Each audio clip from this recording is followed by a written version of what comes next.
Good day and welcome to Letters and Politics. I'm Mitch Jeserich.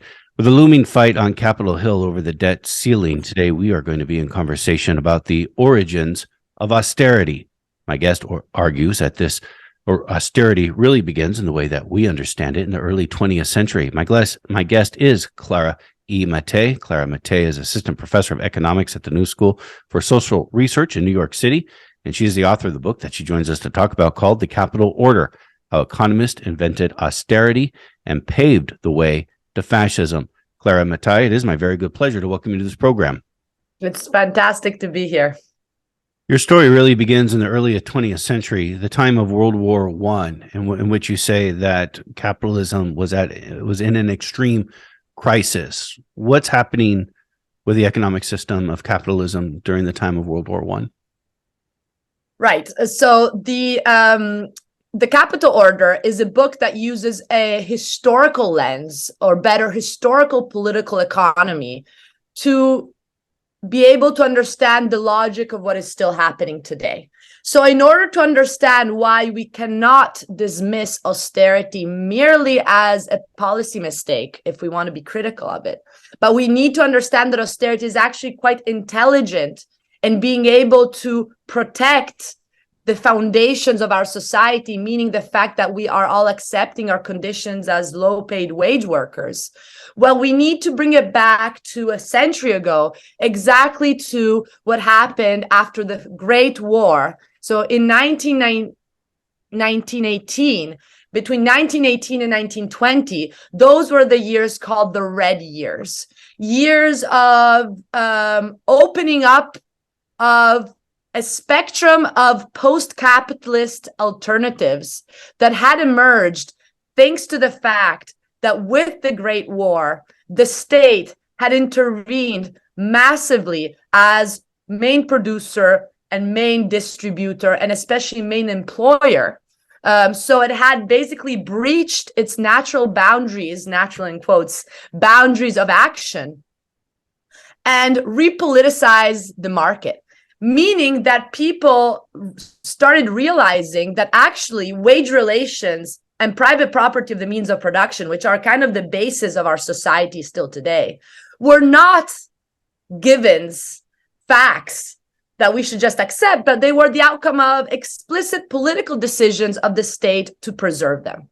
So it is in this moment that we see that there is an opening up of imagination and a very practical engagement in alternatives to capitalism that were really interesting. And I think that's why the first part of the Capital Order, my book, focuses on going into the details of the moment by looking at the archives, the newspapers of the time, to really give you a lively idea of what councils were about, workers' councils, peasants' councils, what guilds were about, what the idea of nationalizing main energy systems and the self-management of workers combined with it was about, what the birth of the welfare state was about, a variety of from more radical to less radical alternatives that though were in a way shaking the status quo.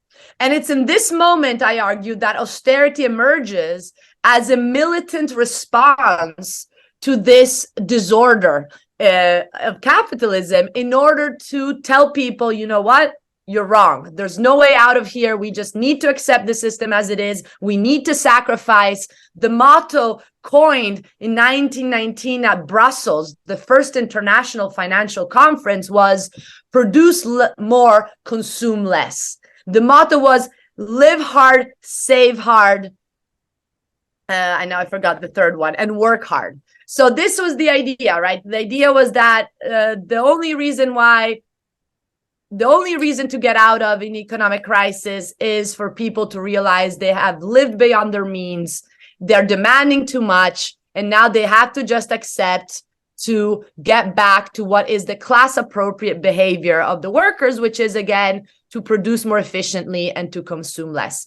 And to conclude, I would like to say that this type of language about the collective sacrifice, that's really the sacrifice then on the workers, and the fact that, you know, this is the only way out and the experts knows the good of the whole, these are all themes that as Americans, unfortunately, we've gotten quite used to. I'm going to come back to these conferences that you mentioned in a moment, but this is a really important point and something I think we can relate to today. In World War I, governments began spending and doing things that were extraordinary for the times, and even intervening in their own economies at the time. In some ways, I guess people are experiencing early in World War I and then wanted more from this. I'll let you explain. But in some ways, maybe they were astounded the way I remember I felt at the beginning of the pandemic, when there was a moratorium on evictions, when people started getting stimulus checks, when there was extra money for for each child that you had, food stamps. All these things are now going away, regardless of this debt ceiling issue. They're going away anyways. But there was this moment of like, oh wow, look what government can actually do. We even saw in our time with the pandemic, poverty decrease. I suspect this is and I think what you're arguing here is this is a very similar dynamic that happens 100 years ago. Absolutely. What is fascinating is the direct parallelism with what happened 100 years ago and what is happening now. Now, of course, the level of government intervention during the First World War, given that it was a matter of life or death with respect to other countries, right? So the point is that the European states were risking to lose against other states, so they really did whatever it took.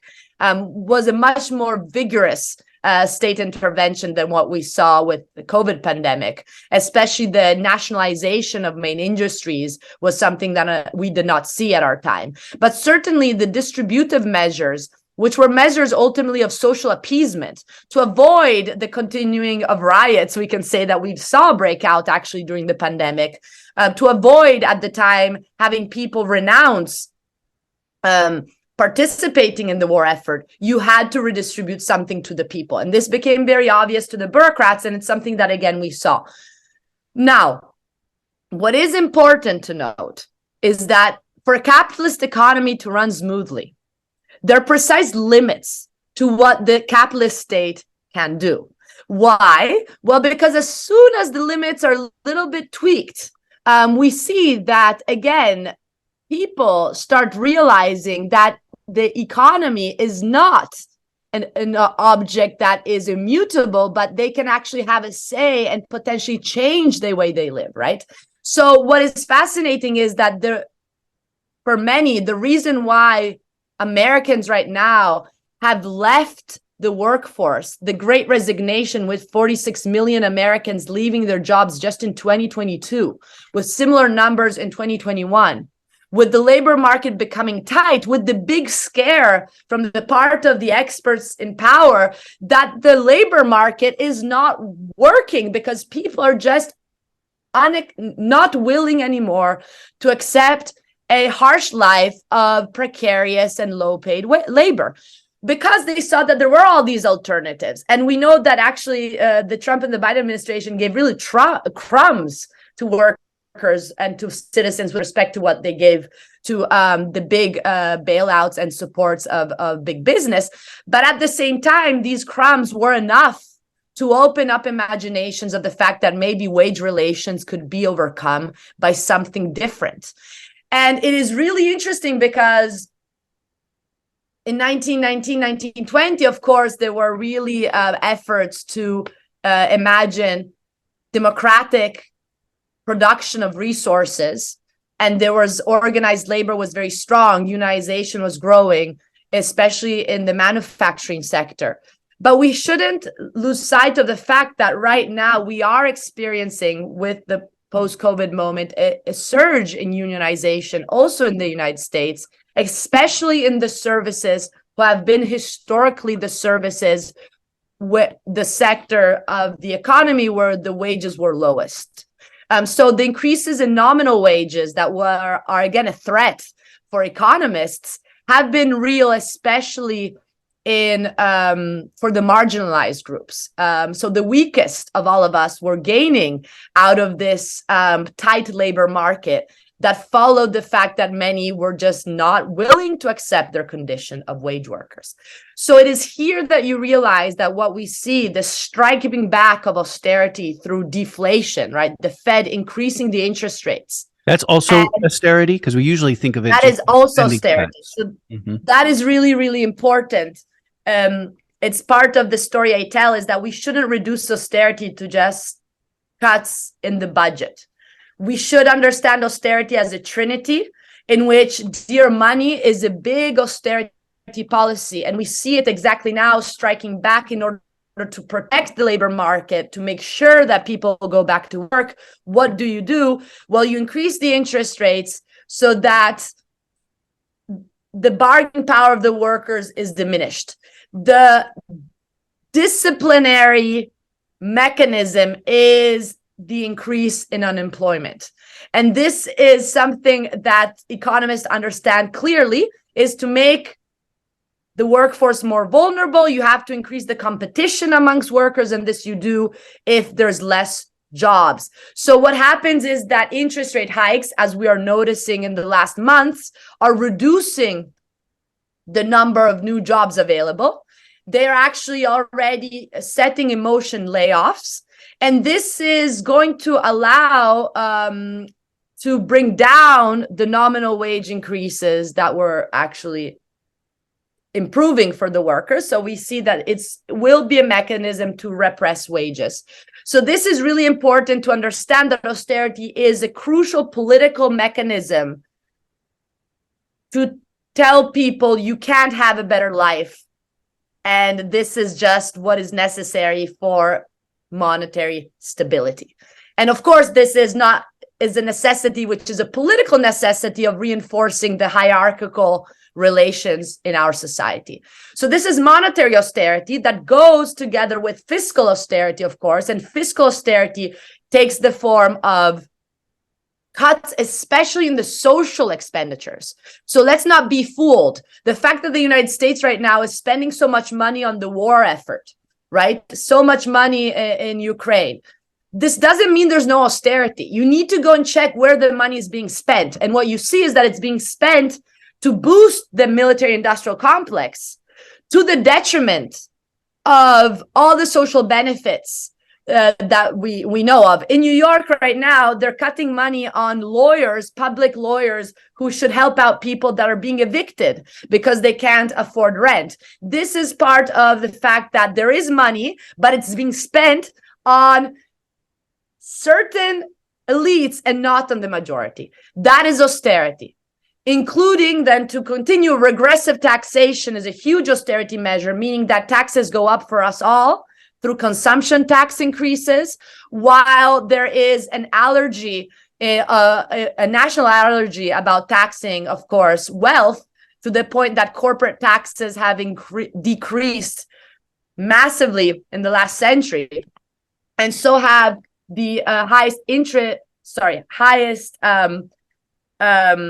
tax brackets have gone down. It was 90% during Eisenhower's time, and now we are at a much lower level. Now we are reduced to a 37% as of 2021. Yeah, when it was 91% during the years of the Eisenhower presidency. Coming back to the years just following World War I, you chronicle both England and Italy. And this is fascinating because England would adopt a liberal economic system. Italy would adopt a fascist economic system.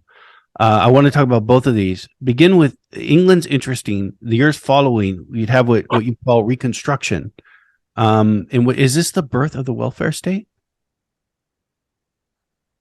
Right. So the book, The Capital Order, uses a historical comparative lens to present a very thought-provoking message, which is that if we take the lens of austerity, and again, see austerity as this trinity, and moreover as the type of economic theory that backs and justifies this trinity, and this trinity, all that it does is really shift resources once more from the majority of people making money out of wages to the minority that makes their income out of interests and dividends.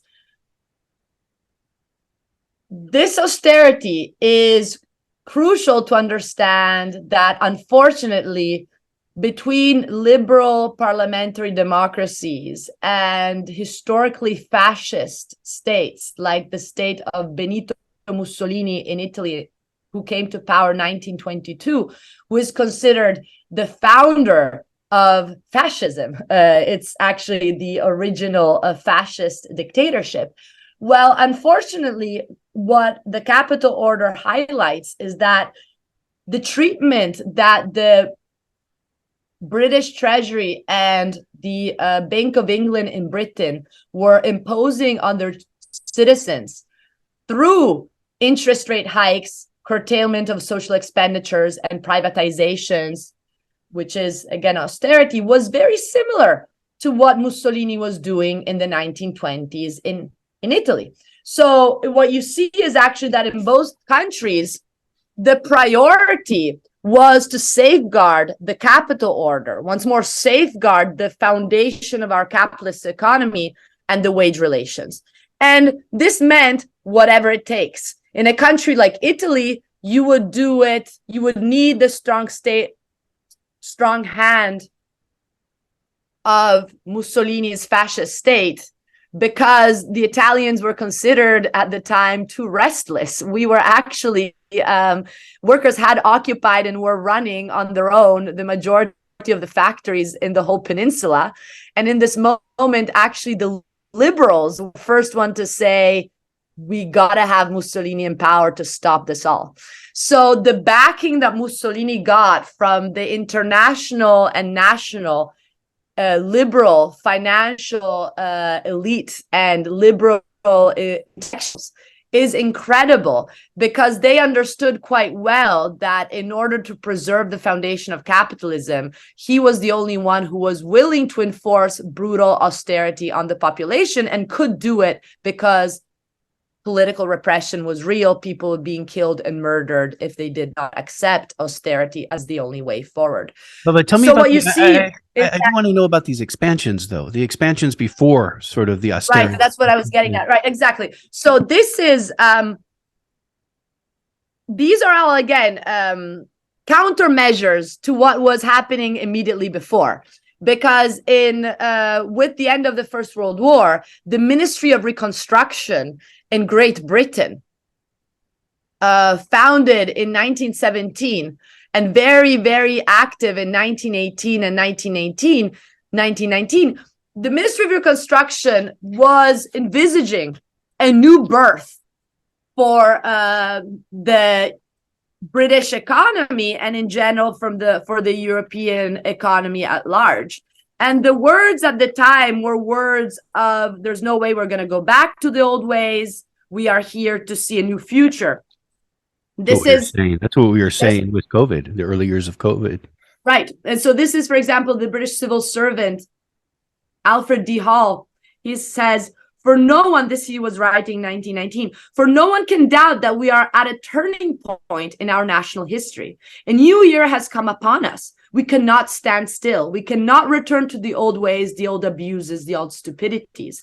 The public not only has its conscience aroused and its heart stirred, but also has in mind open and reception of new ideas to an unprecedented degree. And again, these new ideas were matched by new institutions. In Britain, of course, the birth of the welfare state, really sophisticated plans to promote adult education, to promote communal housing that would allow women to actually read and take care of kids so as to have more free time. Cases of really urban planning in which you would build libraries, spaces to dance,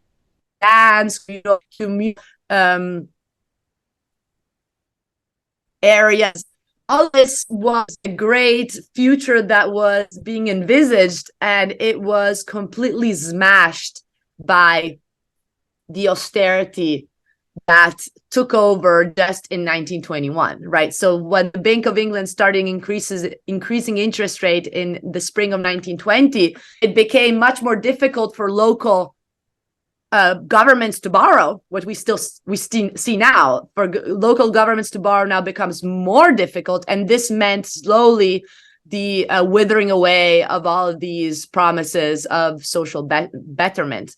And this was happening in Britain, but it was also happening in Italy, where we had seen similar cases of overcoming the hardship of laissez-faire capitalism in favor of economic democracy, which was slammed shut by Mussolini's fascist dictatorship, supported by economists, mainstream economists, and especially by the liberal establishment in the whole rest of the West.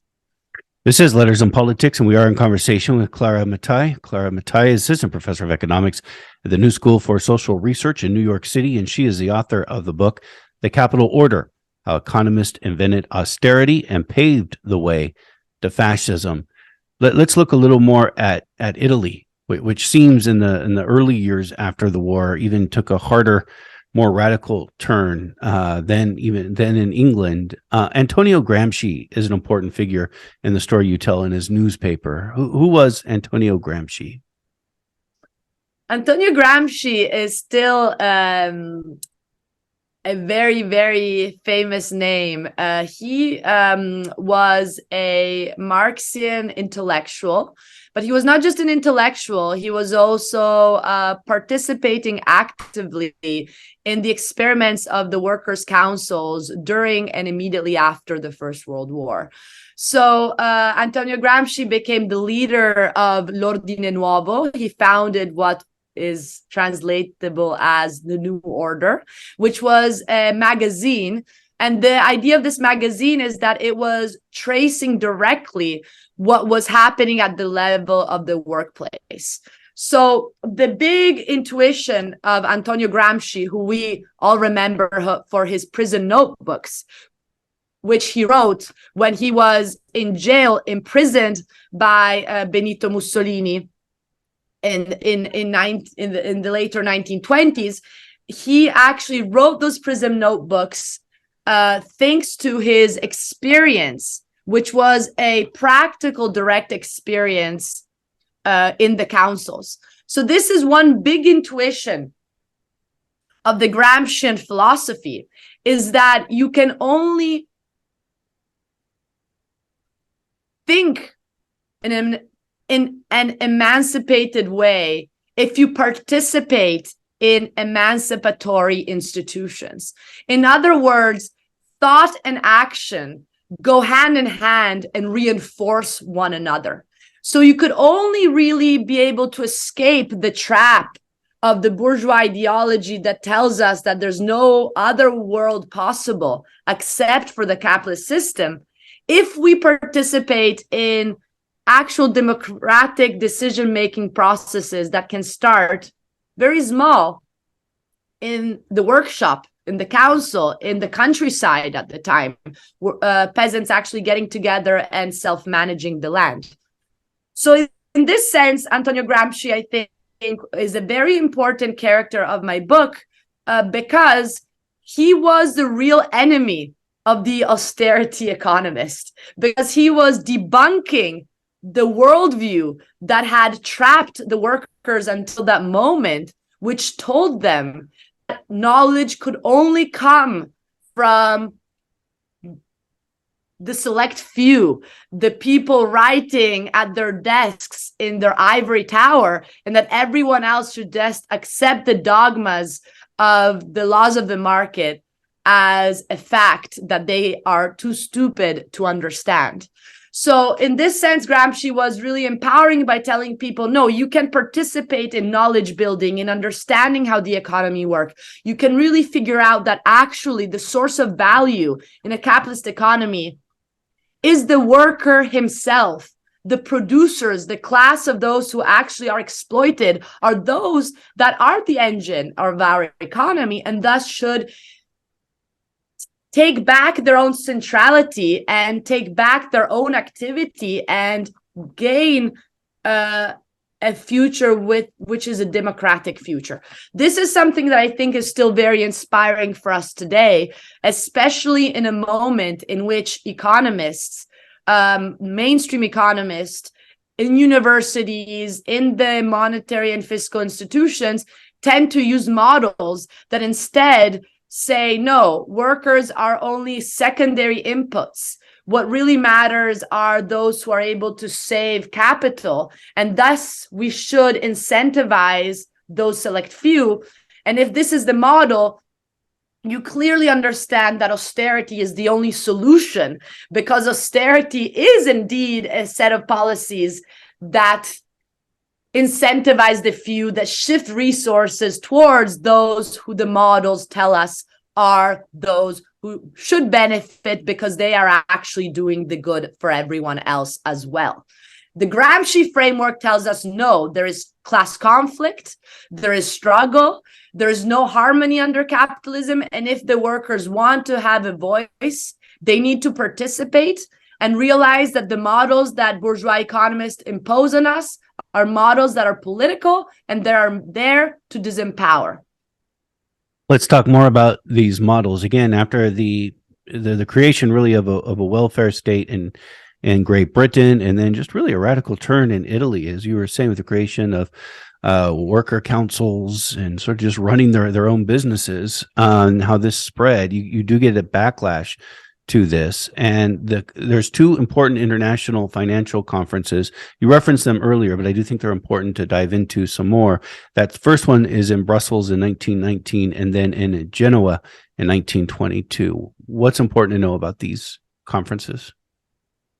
These conferences are conferences that really set the tone for the construction of austerity as this powerful tool to foreclose all of these alternatives to capitalism and to once more really trap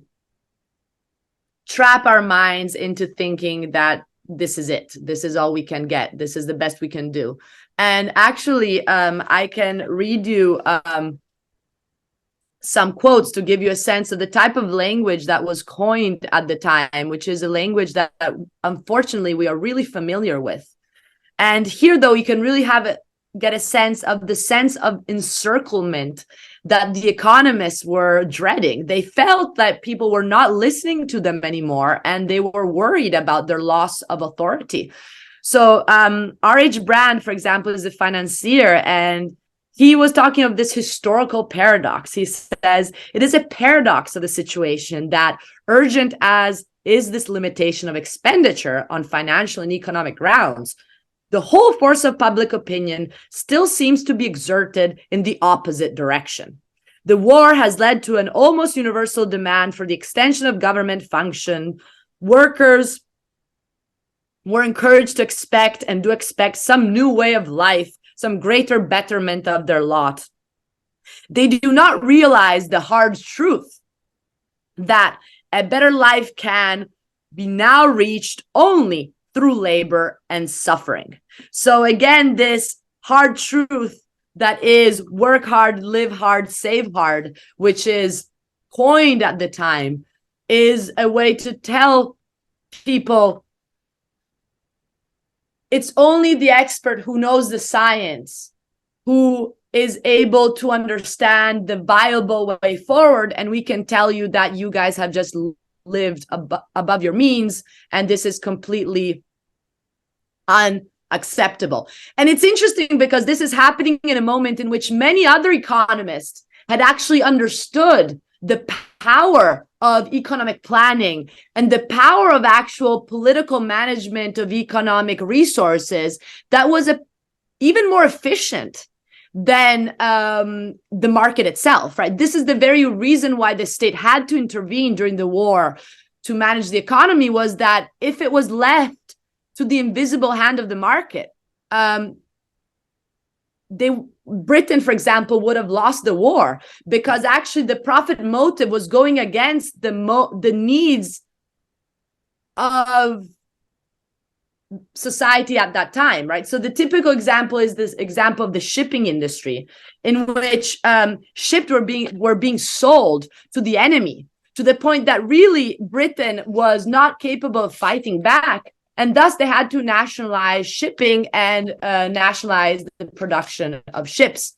Now, I think this speaks a lot to us still today, because if we think about the crisis of the climate catastrophe that is looming, I think there's many people that are realizing slowly that the short-term vision of production for profit in the hands of private entities is not really fit to confront the existential catastrophe that we need to resolve quickly. So it is in these moments in which people are realizing that actually the market is not efficient, and especially is not just. It's not a system that allows for the betterment of people's life, but it's actually a system that presupposes and requires the sacrifice of the working classes. Well, it is in this moment that the words of economic truth, sacrifice, neutrality of the expert, these are the moments in which the weapon of the hard science is used to try to like have people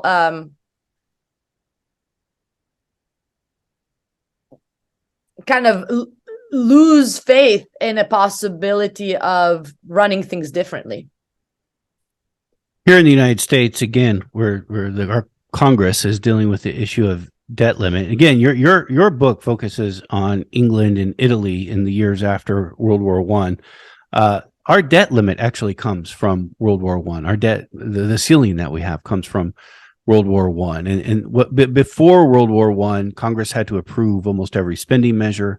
The idea was, well, in the time of war, we can't necessarily do that, so we're going to give the executive branch more authority to be able to spend money on the war, but we're going to cap it. We're going to cap how much they can do it, and that's where the debt ceiling comes from, and it's something we've had ever since. Do you see any significance in that, and in any parallels in how we get our debt ceiling to what was happening in the early 20th century? So, well, in the United States, I don't focus on the United States as a country, unfortunately, but it's clearly an actor in the background. And what you see if you take a look at some literature, for example, a very good book called The United States and Fascist Italy of Gian Giacomo Migone, he really shows how also in the United States you had seen a similar trend, in the sense that indeed the war effort had meant having to really breach the idea that there is such thing as a natural limit to economic resources. It became clear that actually the state had the power to find resources when it was necessary, that borrowing was a possibility, that printing money was a possibility. And this whole understanding of monetary expansion had triggered also greater demands from the part of organized labor in demanding more, and actually in demanding potentially just really an overcoming of the traditional limits of laissez-faire capitalism. So in this sense, we see that, again, the reaction in the 1920s also in the United States has been a reaction of deflation and a reaction of austerity, in which, once more, you need to construct institutions that set limits and set constraints. And these, again, are political choices, because the idea that there is such a powerful possibility of deciding collectively how to use the resources, this was really, really terrifying to those in power and to those who are gaining from a system in which actually you pretended there is a natural limit, and in this way you do keep the resources for the very, very few. You write that austerity is meant to protect capitalism. Tell me about that. Yes, in two words, this is the thesis. And again, I use the historical case study to really show how this is indeed the fact. Austerity protects capitalism because, once more, it protects the basic social relation that makes up our capitalist economy, which is, once more, the fact that the majority of us have no other alternative but to go sell one's capacity to work in return for wage, and especially a low wage. So this capital as the social relation, given that it is not a fixed natural fact, but it's the outcome of a very young economic system. Capitalism has been on Earth only for 0.1% of the time Homo sapiens has been on the planet. So it's a very young economic system, and this social relation that grounds it is not permanent, but needs to be constantly protected, especially protected from the possibilities of people realizing that we could have a different and better world. So this capital as the social relation requires some guardians, and mainstream economists came together to indeed construct the best guardian of capitalism, which is austerity.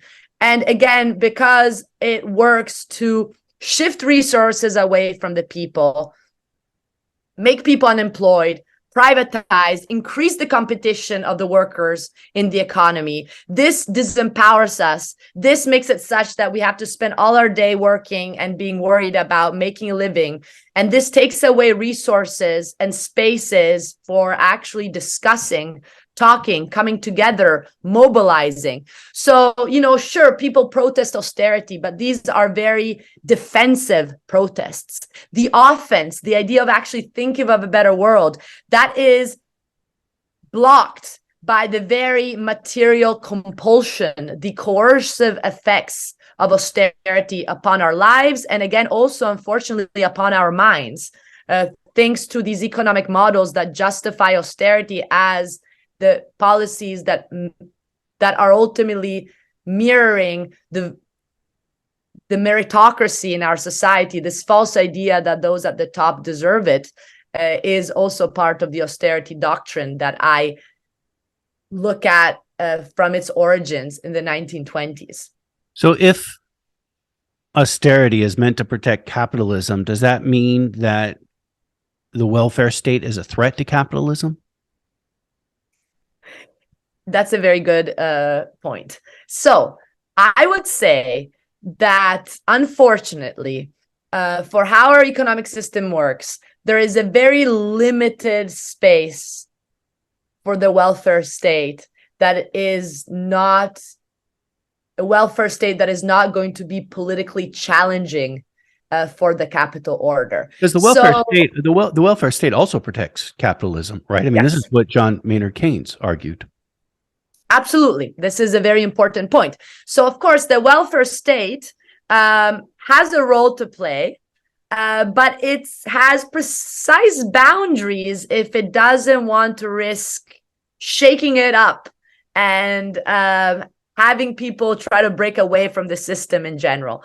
So why do I say this? Because, for example, John Maynard Keynes, who we associate with the welfare state, was someone that was very, very wary of the inflationary troubles that would come with expanding the welfare state in moment of economic growth, to the point that in my book, The Capital Order, Keynes is one of the protagonists. And in 1919, it's very interesting to see that Keynes was not for expansion at all. He was actually for austerity. So Keynes comes up with the idea of the welfare state in a moment in which there's an economic downturn. This economic downturn, though, is not threatening to the political stability of the system in the sense that the workers are very weak. An economic downturn is a moment in which the unemployment rates are very high, and in which anyone is desperate to get a job and is willing to get a job at also a very, very low level. So here is when the welfare state protects capitalism in the sense that it is required in order to basically avoid people from starving.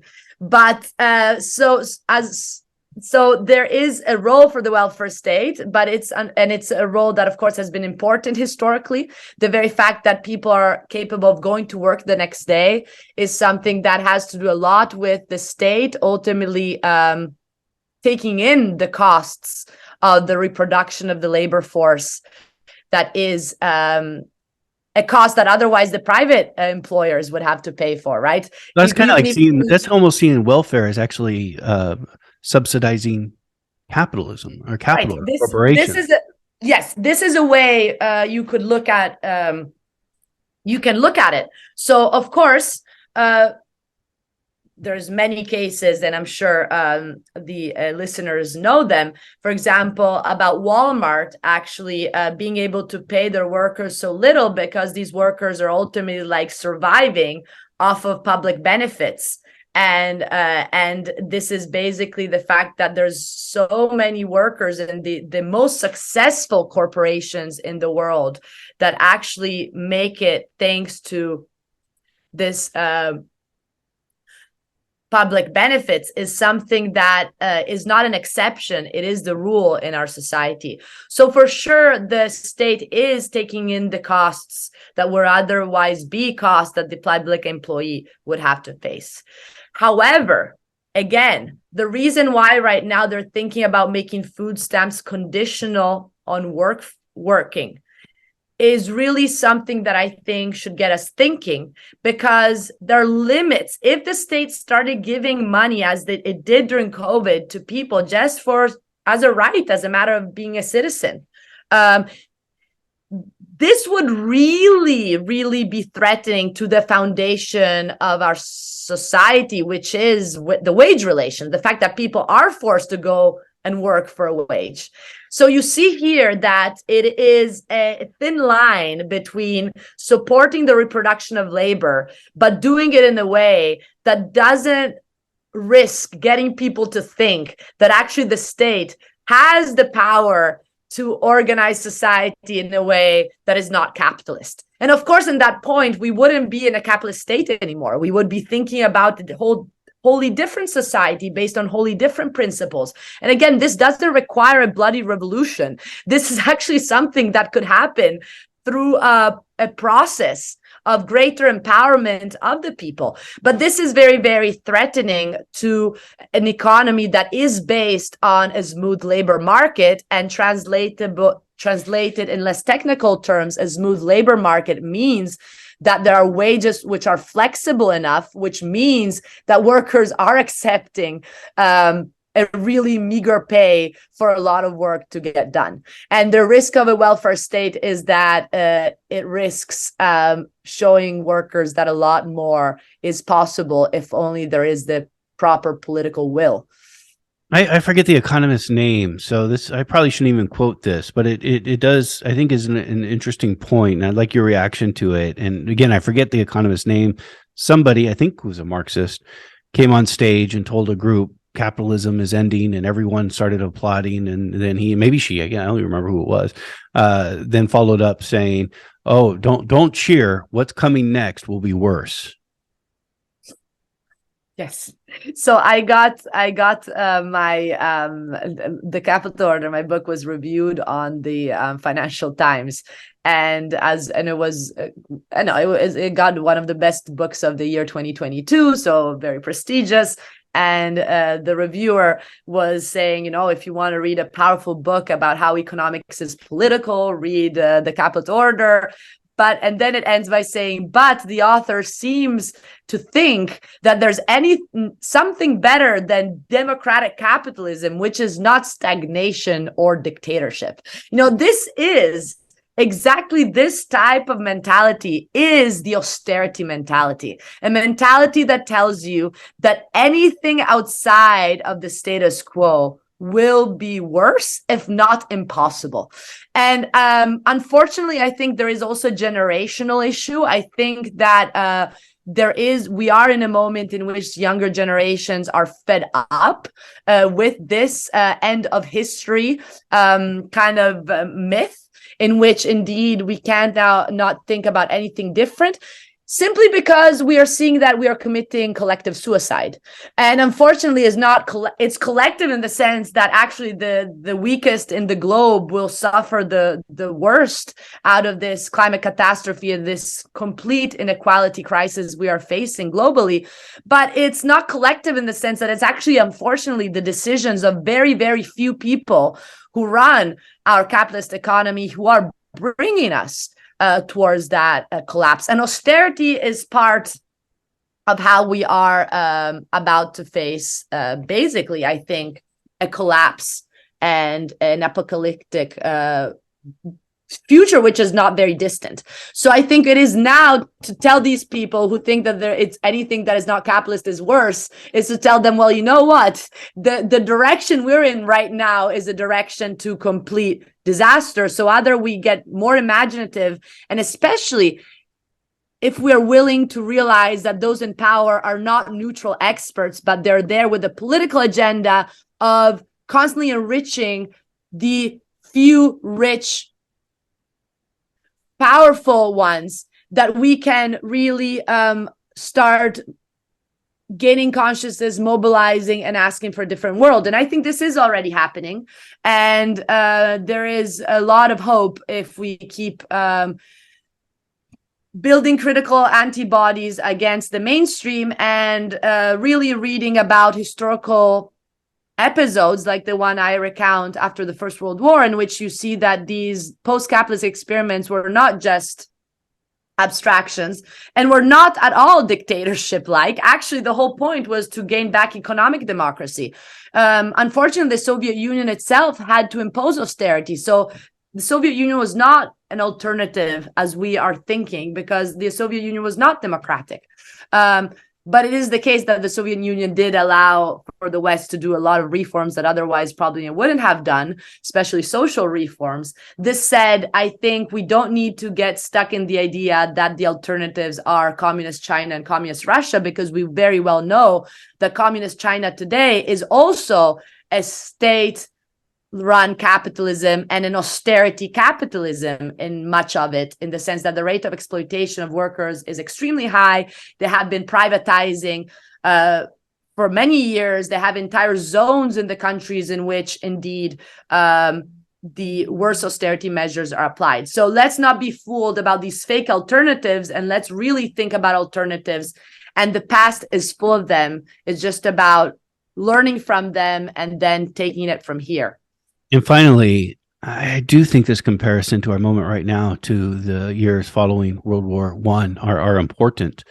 I mean, just coming back to the pandemic, and I might have my sympathies towards more of a social welfare or democratic socialism, but I was just really moved by, and again, you said there are crumbs compared to what others got, especially the ruling class.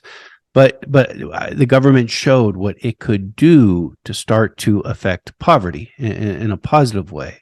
And I was hopeful that this was showing everyone, hey, look, government can play an active role and be successful in reducing poverty. It didn't eliminate it, but it started to reduce it. And that was more than we have seen in quite some time. And now we're at a moment where all those programs are ending or have ended. And it seems like, it just feels like to me the whole lesson was lost. Yeah. And again, they justify it as, oh, that was the COVID parenthesis. No, I mean, again, it's nothing is a given. This is an explicit political decision to once more quell the demands of organized labor in this historical moment and quell demands for higher wages. And if the bargaining power of the workers goes up because the labor market is tight and because they have better benefits, of course, wages might go up, and this is going to increase the cost for employers. And we know that corporations are losing if their profit margins go down. So in a world in which, unfortunately, the goal, the very reason why things are being produced and sold is profit making, this is the DNA of our economic system, then of course this is incompatible with increasing labor costs. So either, again, we try to think big and we try to think that, we should pressure government to do more and potentially really to break away with the very logic of a capitalist economy, which is, again, a logic that is all about enriching the few and having the majority lose. This losers and winners, this is the norm in our society. So we really need to go beyond this and do it in a way that I think can speak to people, and especially telling them, why should we accept that these benefits that were all of a sudden possible during COVID now are all of a sudden impossible? Again, this is a political decisions of the experts in power, and we should have a voice in these political decisions. Clara Mattei has been our guest. Again, Clara Mattei, assistant professor of economics at the New School for Social Research in New York City. And she has joined us for a conversation about her book. It's called The Capital Order: How Economists Invented Austerity and Paved the Way to Fascism. Clara Mattei, I've enjoyed our conversation very much, and I thank you for taking time to join us today. Thank you so much.